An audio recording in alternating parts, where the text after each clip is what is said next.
দেখা যাক আমি আমার এই দুইটা টবের বেগুন গাছে কতগুলা বেগুন আজকে পাই খাবারের জন্য। বিসমিল্লাহ।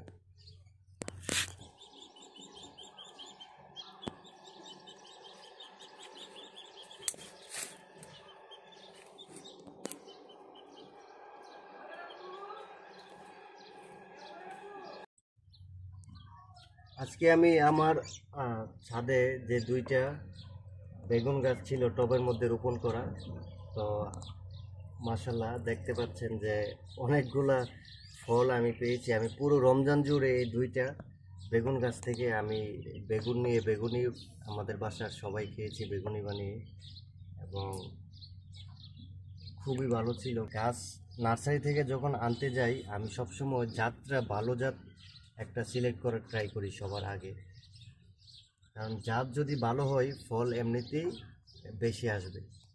ঠিক আছে, পর্যাপ্ত পরিমাণ খাবার দিলে ফল এমনিতেই বেশি আসবে। তো এখন আমি আমার বেগুন কিছুটা, যেই বেগুনগুলো খাবারের উপযুক্ত হয়ে গেছে, আমি ওইগুলাকে কেটে নিব।